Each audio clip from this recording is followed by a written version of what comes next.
안녕하세요. 네, 이번 세션은 그 하이브리드 클라우드 구성을 위해서 필수적인 요소인 AWS 다이렉트 커넥트 사용하는 방법, 활용법에 대해서 설명을 드리고요. 저는 설명을 맡은 남시우 매니저입니다. 그 다이렉트 커넥트라는 서비스가 서울 리전이 오픈을 하면서 같이 런칭이 됐던 서비스이다 보니까 이제 사용자분들이 어느 정도 좀 많이 생기셨어요. 그래서 보시는 것처럼 대체적으로 이제 클라우드 트렌드 쪽이나 아니면은 유즈 케이스, 사용자들의 경험을 바탕으로 슬라이드들을 준비를 했습니다. 하이브리드 클라우드 트렌드에 대해서 설명을 먼저 드릴게요. 그 트렌드에 대해서 최근에 작년에 비해서 올해 가장 많이 나오는 단어 중에 키워드 중에 하나가 인터커넥션인 것 같습니다. 인터커넥션은 오른쪽에 보시는 이미지처럼 UTP 케이블이잖아요. UTP 케이블처럼 데이터 센터 내에서 내 서버와 다른 서버를 연결해주는 이런 서로 간의 커넥티비티를 연결하는 것을 얘기를 합니다. 과거에는 인터넷 익스체인지 혹은 피어링이라는 단어들을 많이 썼는데요. 나의 서버와 다른 서버들을 서로 연결해주는 기술이었는데 다이렉트 커넥트와 같이 온프레미스에 있는 서버들을 이제 클라우드 서비스 프로바이더와 연결하는 부분들이 점점점 많아지고 있고요. 데이터 센터의 입장에서는 AWS뿐만 아니라 다른 프로바이더들도 많이 데이터 센터에서 운영을 하고 있기 때문에 이런 클라우드와 또 다른 클라우드 혹은 또 다른 가상화 영역과 연결해주는 인터커넥션이 점점 활발해지고 있습니다. 하이브리드 클라우드를 구분을 할 때 대체적으로 많이 나오는 얘기가 멀티 클라우드일 것 같습니다. 전체 사용자 엔터프라이즈 기업들을 라이트스케일이라는 곳에서 조사를 했을 때에 약 85%의 기업들이 멀티 클라우드를 선호를 하고 있습니다. 실제 사용도 하고 있고요. 이 멀티 클라우드를 또다시 분류를 해보면은 하이브리드 클라우드, 그리고 멀티플 퍼블릭, 멀티플 프라이빗 이렇게 세 가지 영역으로 볼 수가 있을 것 같습니다. 하이브리드 클라우드는 알고 계시는 바와 같이 온프레미스와 클라우드를 연결하는 부분이고요. 멀티플 퍼블릭은 다양한 클라우드 서비스 프로바이더들을 서로 간에 연결을 해서 사용하는 클라우드 익스체인지를 하는 영역입니다. 그리고 멀티플 프라이빗은 예를 들어서 VM웨어 아니면 뉴타닉스, 오픈스택 이런 프라이빗 클라우드를 서로 간에 혼용해서 사용하는 방식입니다. 이런 하이브리드 클라우드를 사용하게 되면은 밑에 보시는 것처럼 대규모 인프라 관리에 대한 부담이 줄어들어서 비즈니스 프로세스와 데이터 분석에 보다 비즈니스의 중심적인 업무에 집중하실 수 있는데 큰 도움을 주고 있습니다. 멀티 기가빗 네트워크 이 부분에 대해서는 앞에 있는 용어들하고는 조금 생소하실 것 같으세요. 보통 온프레미스에서 네트워크를 구성을 할 때 대부분의 네트워크 스위치 혹은 서버, 라우터 이런 장비들이 1GBps로 많이 구성이 되어 있습니다. 이런 1GBps의 구성을 10GBps 혹은 40GBps로 증설을 하기 위해서는 굉장히 많은 자원이 다시 투입이 되고요. 많은 비용이 또 올라가게 됩니다. 앞서서 말씀드렸었던 멀티플 퍼블릭 혹은 하이브리드 클라우드와 같은 맥락인데요. 다양한 클라우드 제공사들, 프로바이더들이 제공하는 밴드위스는 대체적으로 10GBps 이상입니다.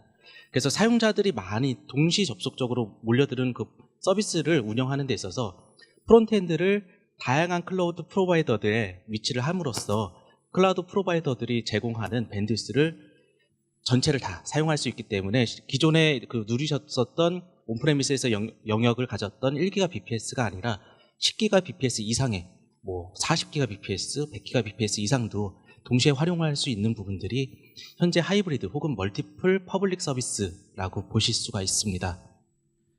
트렌드 마지막 부분인데요. SD-WAN이라는 단어 아마 포털이나 뉴스에서 많이 들어보셨으리라 생각됩니다. SD-WAN의 기초적인 기조는 보시는 것처럼 멀티패스 스위칭이라고 볼 수가 있는데요. 클라우드 서비스가 많이 활성화가 됨에 따라서 온프레미스에서 클라우드로 데이터를 마이그레이션 하거나 서비스를 올리는 거에 대한 관심도가 많이 높아지고 있습니다. 그런데 브랜치 오피스, 온프레미스 쪽에서 봤을 때 다양한 인터넷들을 사용하게 되는데 MPLS라든지 메트로 이더넷 아니면은 초고속 인터넷이라고 부르는 브로드밴드 같은 경우에 네트워크에 대한 품질, 이른바 레이턴시라고 얘기하고 혹은 안정성을 얘기할 때 패킷 로스 많이 얘기를 하잖아요. 이런 부분들에 대한 그 공중막은 담보를 받기가 쉽지는 않습니다. 그래서 SD-WAN을 기업들이 도입을 함으로써 각각의 보시는 것처럼 그 인터넷 링크 1번, 2번, 3번을 계속적으로 품질 체크를 하면서 좋은 퀄리티의 네트워크 구간으로 계속적으로 클라우드로 네트워크를 보내는 기능들을 하는 것이 SD-WAN이고요. 이 부분에 대해서는 저희 KINX에서도 피처를 가지고 있기 때문에 뒤에서 조금 더 자세히 설명드리겠습니다. 그 킹스 클라우드 허브라는 부분들, 앞에서는 계속 AWS 다이렉트 커넥트를 처음에 설명드렸었잖아요. 저희는 그 AWS 다이렉트 커넥트뿐만 아니라 다양한 클라우드 프로바이더들의 하이브리드 클라우드에 대한 서비스를 제공을 하고 있습니다. 그래서 그런 하이브리드 클라우드에 대한 에코시스템들을 저희는 클라우드 허브라고 하고요. 잠깐 저희 회사 설명 잠깐 드리고 상품에 대해서 설명을 드리겠습니다. 저희 KINX는 아마 네트워크를 오래 하셨던 분들이면은 익숙하실 것 같으세요. 기존의 그 해외 사업자들이 여기 그 세미나를 주최하고 계시는 아마존뿐만 아니라 많은 해외 사업자들이 한국에 들어오실 때 저희 KINX를 그 캐리어 뉴트럴 데이터 센터라고 많이 표현을 하십니다. 그 저희 데이터 센터는 말 그대로 캐리어 뉴트럴 중립적인 데이터 센터이기 때문에 다양한 네트워크 회선들, 통신사에 구애받지 않는 다양한 회선들을 서비스를 하고 있기 때문에 보시는 것처럼 사용자가 원하는 저희 데이터 센터 내에서 다양한 ISP들을 연동을 해서 사용을 하고 있고요. 그리고 그 이쪽에 보시는 것처럼 MSO라고 하는 유선방송 사업자들의 트래픽들을 주로 다루다 보니 국내 총 3위의 인터넷 트래픽 제공 사업자로 성장을 해서 서비스를 제공을 하고 있습니다. 그 가정에서 사용하시는 인터넷 요게 100명이 계신다라면 약 한 17명은 저희 데이터 센터를 통해서 네트워크를 항상 이용을 하고 계십니다. 저희 데이터 센터는 보시는 것처럼 그 수도권 내에 분당센터, 도곡센터, 가산, 상암 그리고 해외팝들로 구성이 되어 있습니다. 그래서 모든 네트워크들은 다 도곡센터를 통해서 연결이 되어 있고요. 각각의 백본을 통해서 가산, 상암, 분당 이렇게 구성이 되어 있습니다. 다이렉트 커넥트에 대한 소개이니까 다이렉트 커넥트에 대해서 기본적인 이제 아키텍처를 설명을 드릴게요. 다이렉트 커넥트 그 FAQ라든지 그 아마존 홈페이지에 들어가시면은 다이렉트 커넥트는 전용 회선을 통해서 아마존과 연결하는 서비스입니다. 라고 설명이 되어 있습니다. 그래서 다이렉트 커넥트를 처음 컨설팅을 받으실 때 가장 많이 하는 질문이 이 온프레미스에서 아마존 쪽으로 전용선만 연결하면 되나요? 라고 많이 질문을 하시는데요. 실질적으로 데이터 센터 내에서는 보시는 바와 같이 몇 가지 구성, 네트워크 장비들의 구성들이 더 있기는 합니다. 아까 설명드렸던 것처럼 다이렉트 커넥트만 다루는 건 아니기 때문에 클라우드 허브라는 저희 그 브랜딩을 사용을 하고 있고요.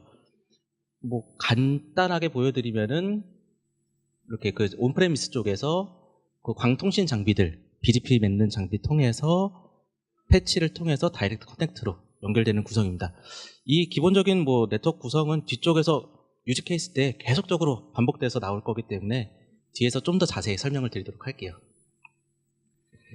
아까 그 저희 쪽의 데이터 센터, 도곡센터라든지 뭐 가산, 상암, 분당센터를 설명드렸는데 그 각각의 데이터 센터들마다 전부 다 그 다이렉트 커넥트가 연결될 수 있는 포인트이긴 합니다. 보시는 것처럼 그 다이렉트 커넥트 로컬 커넥션은 킹스 가산 센터이고요. 실제로 그 AWS 콘솔에서 다이렉트 커넥트에 대한 커넥션 생성하기 누르시면은 킹스 가산 센터라는 메뉴를 보실 수가 있으십니다. 그리고 그 분당이라든지 도곡, 상암은 저희 백본을 연결되는 구간이기 때문에 서로 저희 네트워크를 통해서 가산까지 연결될 수 있는 구조이기 때문에 보통 뭐 리모트 커넥션이라고 하죠. 그래서 어떤 위치에서건 연결하시는 데는 문제가 되지는 않습니다. 뿐만 아니라 저희 데이터 센터 외에도 수도권 내에 있는 많은 데이터 센터들이 보시는 것처럼 연결이 되어 있고요. 다이렉트 커넥트, 하이브리드 클라우드를 구성을 하실 때에 나의 그 데이터 센터 위치가 어딘지에 구애받지 않고 회선을 연결하실 수 있기 때문에 그 거리에 대한 부분들은 고려하지는 않으셔도 상관없습니다. 물론 거리가 늘어날수록 전용 회선이 연결되기 때문에 거리당 이제 비용은 좀 늘어나는 구조로 되어 있습니다. 저희가 그 다이렉트 커넥트를 서울 리전 런칭하면서부터 그 계속적으로 운영을 하다 보니까 고객사 분들께서 그 기술적인 이슈들을 많이 요청을 주셨었고 초기 컨설팅이나 아니면 트러블 슈팅할 때 주셨던 내용들을 좀 담았는데요. 이 부분들이 아까 설명드렸던 아키텍처가 가장 많이 들어가 있는 부분들입니다.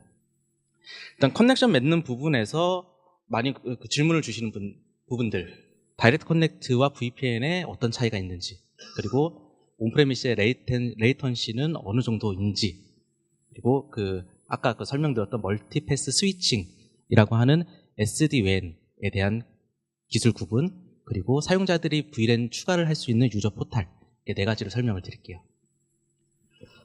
그 다이렉트 커넥트를 검토를 하실 때 뭐 핀테크라든지 아니면은 온프레미스 쪽에서 데이터를 마이그레이션 할 때라든지 DB 연동을 하실 때 뭐 가장 많이 검토하시는 부분들이 보시는 것처럼 다이렉트 커넥트를 할 것이냐 아니면 VPN을 할 것이냐, 이 부분을 뭐 가장 많이 검토하실 것 같으세요. 그래서 뭐 용어적인 설명은 뭐 워낙 익숙한 용어들이니까 그거는 차지하고 저희 AWS 파트너사와 BMT 했던 내용들을 보여드리는 게 더 빠를 것 같아서 준비한 장표입니다. 보시는 것처럼 온프레미스 쪽에는 라우터를 두고 다이렉트 커넥트를 아마존하고 연결을 했고요. 그리고 또 다른 회선으로 공중망을 통해서 IPsek을 연결을 했습니다. 그래서 각각의 데이터 센터에 있는 서버와 EC2에 테스트할 수 있는 툴들을 두고 테스트를 진행을 했고요. 보시는 것처럼 왼쪽에 있는 빨간색이 그 다이렉트 커넥트에 대한 레이턴시라고 보시면 될 것 같고요. 그리고 파란색이 VPN, 퍼블릭망을 이용한 부분입니다. 다이렉트 커넥트의 가장 큰 장점은 사용자, 고객에게 항상 일관된 경험을 제공한다라고 되어 있습니다. 전용 회선에 대한 대역폭을 확보를 했다라고 하면은 보시는 것처럼 항상 거의 일정한 레이턴시를 제공하기 때문에 특히나 마이그레이션 할 때 많이 얘기가 나오시는데요. 온프레미스의 데이터가 예를 들어서 뭐 300테라바이트가 있다. 이거를 밴드위스를 풀로 보냈을 때에 얼마만큼 시간이 걸릴 것이냐, 이런 계산들을 많이 하세요. 다이렉트 커넥트 같은 경우에는 보시는 것처럼 항상 일정한 레이턴시와 밴드위스를 제공을 하고 있기 때문에 그런 계산들이 어느 정도는 가능은 합니다. 근데 보시는 것처럼 VPN, 퍼블릭망 같은 경우에는 EC2 아웃바운드로 이제 아웃바운드 인바운드로 데이터를 주고받는데요. 실제로 이 녹색 그래프 보시는 것처럼 시간대에 따라서는 레이턴시가 훨씬 더 틀 경우도 있고요. 패킷 로스가 생길 수도 있습니다. 이 부분은 AWS의 영향일 수도 있고요. 받아주는 온프레미스 쪽에 밴드위스나 네트워크 상태가 좀 제한적인 경우가 많기 때문에 네트워크 상태의 품질에 영향을 많이 받습니다. 그래서 별도의 전용 회선을 사용한다는 것은 어떤 프로젝트를 정해진 기간 안에 수행을 하는 데 있어서 좀 완성된 경험을 제공해 드릴 수 있을 것 같습니다. 아까 전에 커넥티비티 설명 드릴 때 데이터 센터들 연결을 한다라고, 뭐 수도권에 있는 데이터 센터들 상관없이 다 연결한다고 말씀드렸잖아요. 실제로 내 데이터 센터가 어느 정도의 다이렉트 커넥트 로컬 커넥션 포인트까지 레이턴시가 걸리는지, 이 부분도 많이 질문을 하시더라고요. 그래서 왼쪽에 보시는 것처럼 각각의 회선 구간들에 대해서 가산, 분당, 목동, 역삼, 선릉, 송도, 이런 부분들에 대해서 레이턴시 체크를 좀 해봤습니다. 보시는 바와 같이 송도를 제외하고는 다 10ms 이하로 나오고요. 송도 같은 경우에는 아무래도 시리얼 구간으로 연결했다 보니까 거리상의 이슈보다는 어떤 장비상의 혹은 밴드위스상의 문제 때문에 20ms 정도 나온 것 같아요. 보통 서울에서 상하이까지 네트워크 쏘는데 한 20ms 나오거든요. 그래서 이 부분들은 송도는 조금 예외 케이스로 두고 위쪽에 있는 레이턴시들을 우리의 사용하는 온프레미스에 어느 정도 경험을 할지에 대한 속도로 예상을 하시면 좋을 것 같습니다. SD-WAN과 이제 버추얼 라우터에 대한 부분들인데요. 멀티패스 스위칭은 앞서서 이제 트렌드 쪽에서 SD-WAN 얘기를 많이 드렸기 때문에 SD-WAN이 뭐다라는 거는 어느 정도 아실 거예요. 유지 케이스 쪽에서 이제 BGP 올리는 설정들에 대해서 뒤쪽에 설명을 드릴 텐데요. 보통 SD-WAN을 연결을 하게 되면은 이쪽에 이제 온프레미스 쪽에 SD-WAN 종단 장치이고요. 각각의 이제 회선들을 통해서 퍼블릭망을 통해서 들어오는데 AWS 다이렉트 커넥트를 연결하기 위해서는 반드시 BGP 구성, AWS에서 운영하고 있는 IP 테이블들의 집합, 프리픽스를 받아와서 서비스를 구성을 해야 됩니다.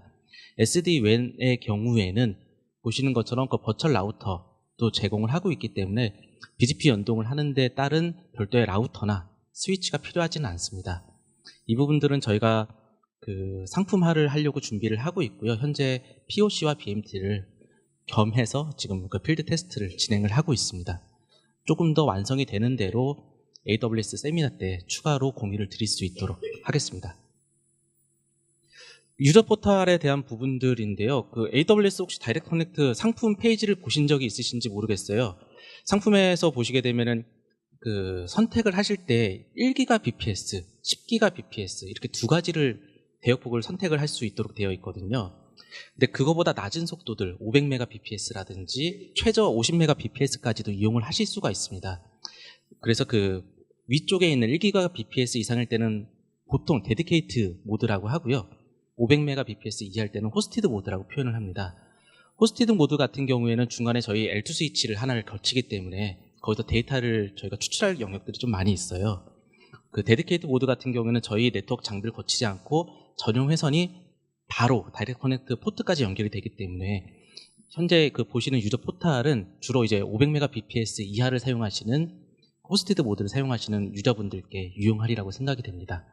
그래서 보시는 것처럼 서비스 계약 관리에 대한 화면들, 그리고 내 다이렉트 커넥트에 대한 MRTG가 얼마나 정상적으로 흐르고 있는지, 그리고 VLAN에 대한 관리를 제공을 할 수가 있습니다. 다이렉트 커넥트를 사용을 하시면서 많이 하시는 질문 중에 하나가 다이렉트 커넥트를 연결을 하는데 회선을 하나를 연결을 해서 다양한 AWS 계정들이 있을 때 연결이 되냐, 아니면은 AWS 계정은 하나인데 VPC가 여러 개가 있다. VPC를 각각 연결하고 싶은데 어떻게 해야 되냐라는 질문들을 많이 하세요. 그래서 뭐 VPC와 VPC를 피어링을 하셔도 되는데요. 각각의 VPC들마다 다이렉트 커넥트의 VLAN을 설정을 해서 그 VLAN과 해당하는 VPC를 서로 간에 그 피어링해서 구성을 하실 수도 있고요.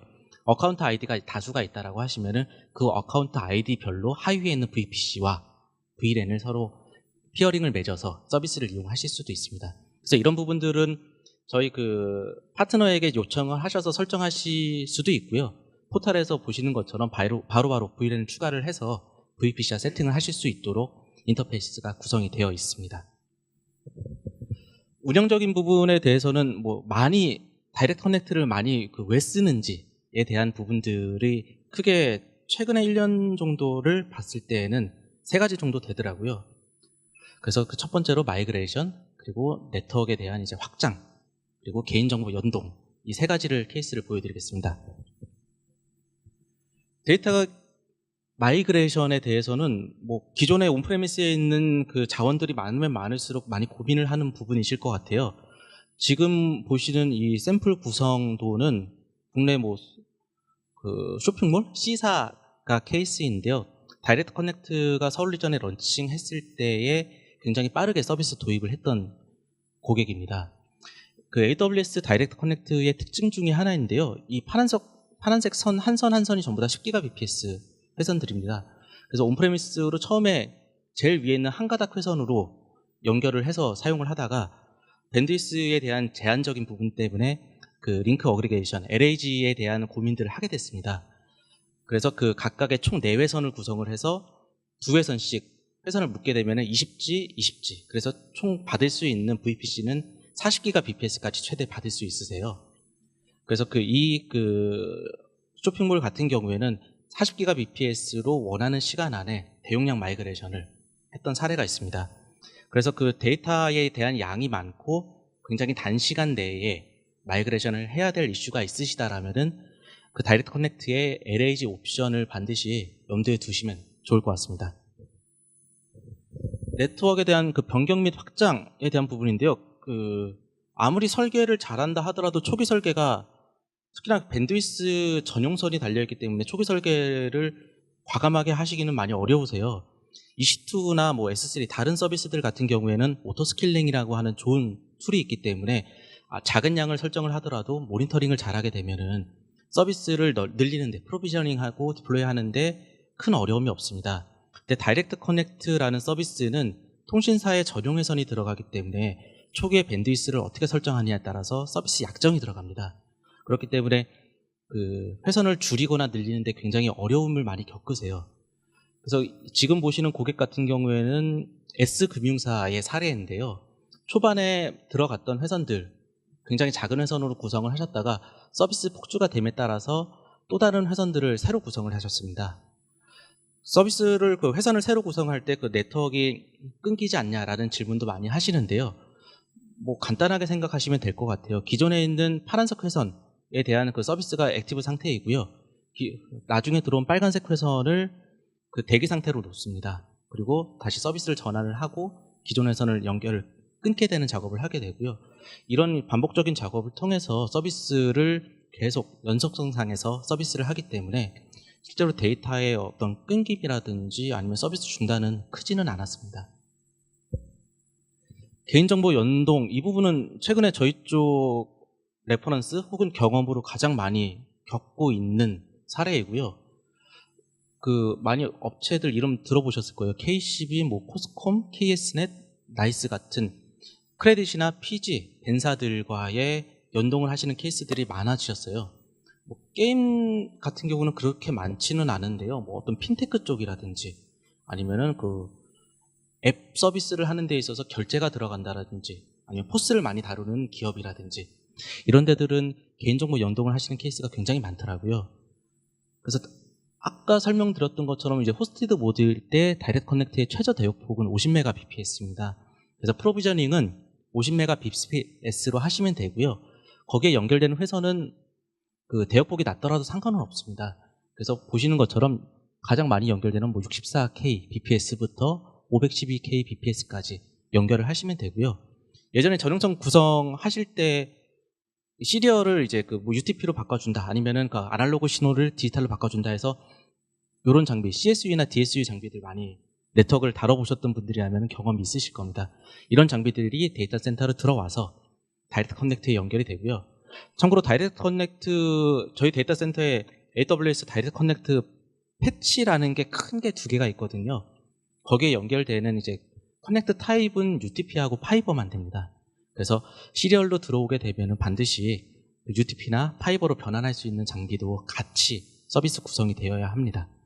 그런 부분들은 뭐 저희 쪽에서 컨설팅 문의를 하시면은 충분히 가이드를 해드리고 있기 때문에요. 개인정보 연동이라고 하시면은 뭐 언제든지 저희 컨설턴트에게 문의 주시면 될 것 같아요. 그 보이스 오브 커스터머 쪽에서 고객사에서 힘들어하는 부분들 4가지인 것 같아요. 그 BGP를 잘 모르신다. 그리고 그 버추얼 인터페이스 설정을 어떻게 하는지 모르신다. 그리고 전용 회선이나 인터커넥션이 어떻게 구성을 해야 되는지 모르겠다라는 분들이 많이 있으셔서 그 주제를 4가지를 잡았습니다. 그 다이렉트 커넥트 FAQ 내용인데요. 일단 BGP 요구를 그 원하는 게 저희가 하는 건 아니고요. 아마존 쪽에서 혹은 아마존뿐만 아니라 다른 클라우드 프로바이더들도 다 공통적으로 요구하는 사항이세요. 과거에는 그 온프레미스 A에서 B로 연결을 하는데 전용 회선을 연결을 하면은 이른바 스태틱 구성으로 연결을 했었습니다. 근데 클라우드 가상화되어 있는 환경이기 때문에 반드시 BGP라는 구성이 필요하고요.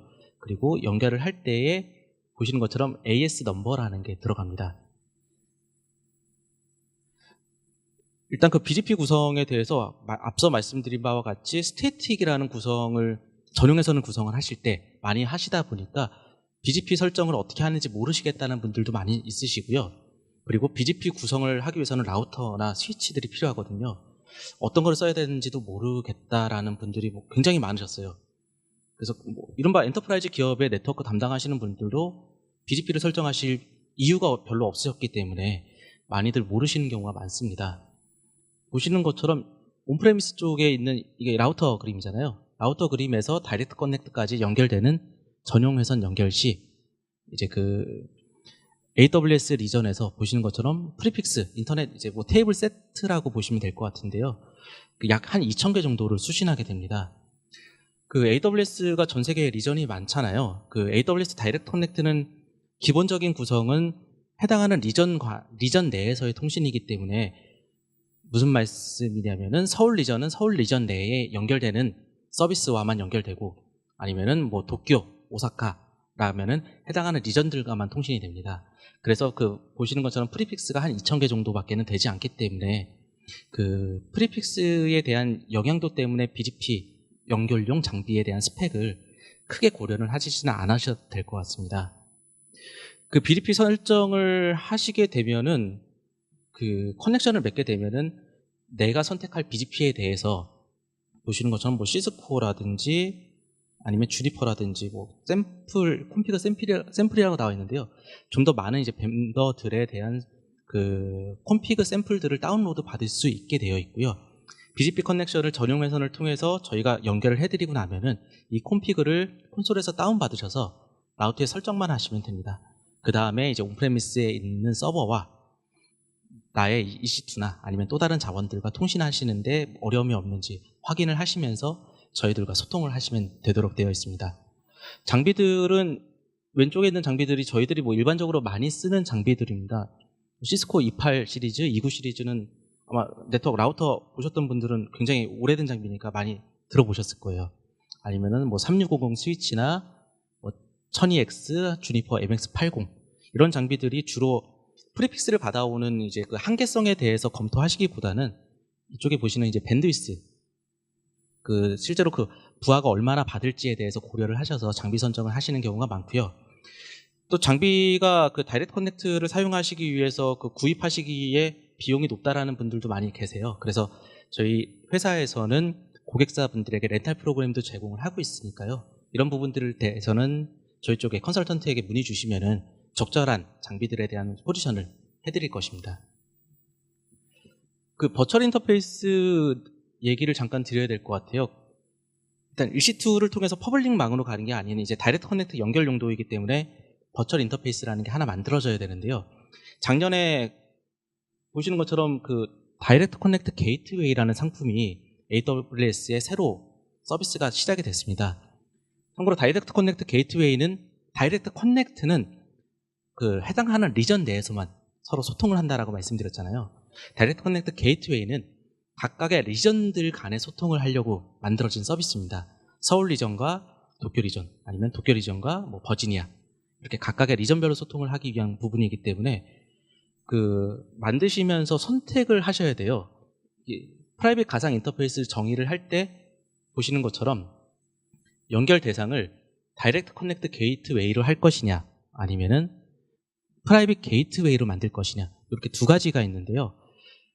뭐 일단 프라이빗 게이트웨이는 그 나의 온프레미스와 연결하는 가장 기본적인 구성입니다.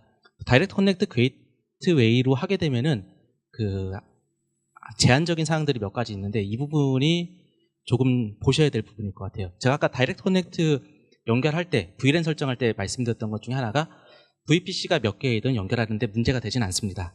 그리고 여러 개의 계정도 하나의 전용 회선으로 다이렉트 커넥트로 연결을 해서 구성을 하실 수 있습니다 라고 말씀드렸었는데요.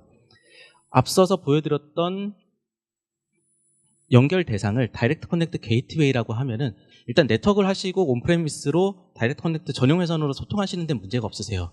근데 계정을 단 하나만 연결을 할 수가 있습니다. 그리고 또 여러 가지 뭐 제약사항들이 있는데요. 보시는 것처럼 제일 밑에 있는 것처럼 VPN 페일오버를 지원하진 않습니다. 다이렉트 커넥트 AWS에서 보여주는 모범 사례들을 보시게 되면은 다이렉트 커넥트 회선들이 대부분 다 이중화가 되어 있어요. 아니면은 로케이션이 이중화가 되어 있다거나. 근데 이중화를 하면 좋은데요. 그만큼 돈이 2배입니다. 전용 회선도 2배이고요. 거기 연결되는 뭐 라우터 장비라든지 네트워크 구성들도 2배가 될 수밖에 없거든요. 그래서 일반적으로 많이 이용하시는 구성 중에 하나가 이 VPN으로 백업 라인을 스탠바이를 두게 됩니다. 액티브 라인을 다이렉트 커넥트를 두고요. 그 다이렉트 커넥트가 어떤 뭐 PM 작업이라든지 아니면 문제가 생겼을 때 VPN 퍼블릭망으로 페일오버를 하게 되는데 앞서서 보여드렸었던 다이렉트 커넥트 게이트웨이를 선택을 하게 되면은 그 다이렉트 커넥트 그 스탠바이를 위한 VPN 페일오버가 미지원되기 때문에 그 만약에 다이렉트 커넥트가 액티브 액티브 상태로 두 회선을 구성하지 않는다라고 하면은 그 VPN에 대한 백업 라인, 백업 플랜을 반드시 고려하실 수밖에 없고요. 그럴 때는 게이트웨이를 선택하시면 안 될 것 같습니다. 그리고 그 이중화에 대한 모범 사례에서 많이 나오는 얘기이기도 한데요. 로케이션, 저희 이제 가산센터가 로케이션이라고 말씀드렸었잖아요. 처음에. 그 실제로 물리적인 큰 패치가 AWS에서 운영하는 패치가 2개가 있습니다. 그래서 각각의 전용 회선이 패치에 하나하나씩 연결되도록 되어 있는데요. 이 패치가 약간 불특정적으로 한 6개월에 한 번씩은 PM을 하세요. 저희가 하는 건 아니고요. 아마존에서 하는데요. 그럴 때 해당하는 패치에 연결하신 본인의 포트가 장애가 발생을 할 수가 있습니다. 조금 더 정확하게 표현하면 점검이 발생할 수가 있는데요. 그 점검 때에 어떤 백업 플랜을 두지 않게 되면은 서비스는 중단될 수밖에 없습니다. 그래서 가장 많이 고려하시는 게 VPN 페일오버이고요. 뭐 조금 더 먼 사례로 가게 되면은 그 다이렉트 커넥트 회선에 대한 이중화, 혹은 서울 이전에 그 로케이션이 저희 말고도 한 곳이 더 있거든요. 경기도 평촌에 한 군데가 더 있기 때문에 그렇게 로케이션을 각각 전용 회선을 연결하는 로케이션 이중화까지 검토하시는 것을 추천을 드립니다. 비용과는 상관없이 추천을 드립니다. 전용 회선 뭐 SMB나 아니면은 뭐 엔터프라이즈에서는 전용 회선이라는 단어들 많이 익숙하실 거예요. 근데 그 최근에 핀테크 저희가 고객사분들과 많이 일을 하다 보니까 핀테크 스타트업 분들과 많이 일을 하게 되고 전용선을 끌어본 적이 없는 멤버분들이 많이 있으세요. 그래서 전용선에 대한 얘기들을 뭐 간략하게라도 하고 넘어가야 될 것 같습니다. 지금 보시는 이 내용도 그 AWS 다이렉트 커넥트의 FAQ 내용이고요. 보시는 것처럼 AWS 다이렉트 커넥트는 어떻게 연결할 수 있냐라는 질문에 프라이빗 네트워크 연결을 해야 된다라고 설명을 하고 있습니다. 그 다이렉트 커넥트 연결하는 가장 기본적인 구성은 전용 회선이고요. 전용 회선을 제공함으로써 안정적인 서비스에 대한 경험을 제공할 수가 있습니다. 그래서 이 부분들은 그 AWS 다이렉트 커넥트에 대한 컨설팅 파트너인 저희를 통해서 서비스를 제공받으셔도 되고요. 아니면 다른 통신사들 보시는 것처럼 KT나 SK 브로드밴드, LG, 드림라인 같은 국내 전용 회선을 서비스를 제공하는 사업자들이 많이 있거든요. 그 어떤 통신사를 선택하던 상관없이 저희 가산센터에서 연결을 할 수가 있습니다. 그렇기 때문에 보통 캐리어 뉴트럴 DC라고 표현을 하는데요. 가격 정책이라든지 아니면 서비스 약관이라든지 혹은 온프레미스가 그 어떤 특정된 데이터 센터에 있으신다라고 할 때 연결될 수 있는 전용선 어떤 것든 상관없이 구성을 하실 수가 있습니다. 그 크로스 커넥을 얘기를 할 때 인터커넥션 얘기를 많이 하는데요. 그 서비스 구성될 때 각각 지나가는 데이터 센터 내 회선들입니다. 실제로 데이터 센터 내 회선들이 고객사 렉에서 이렇게 그 땅 속은 아니고 바닥으로 들어가는 회선들이고요. 민미룸이라고 하는 회선들 집합체에 다시 한번 이렇게 라우터에 연결되어 있는 모습들 볼 수가 있습니다. 저희가 그 하는 작업들이 주로 어떤 그 기존에 있었던 다이렉트 커넥트 구성을 위한 시설들은 미리 준비를 해놨고요. 작업이 들어올 때 고객사에서 오더가 접수될 때마다 이런 케이블링을 하고 새로 포트 할당을 하고 이런 작업들을 주로 하고 있습니다. 마지막 섹션으로 그 유지 케이스 설명드리고 마치겠습니다. 그 게임 트랙이다 보니까 반드시 게임 레퍼런스를 하나 넣어야 될 것 같아서 넣었는데요. 보시는 것처럼 그 하이브리드에 대한 서비스 주제이기 때문에 멀티플 퍼블릭에 대한 사례로 보실 수 있을 것 같아요. 그 스팀에서 서비스 되고 있는 그 비사 게임인데요. 많이 해보셨을 거예요. FPS 게임인데 그 온프레미스가 별도로 있지는 않습니다. 보시는 것처럼 왼쪽에 서버들이 있지는 않거든요. AWS에서 전체적인 글로벌 서비스를 다 담당을 하고 있고요.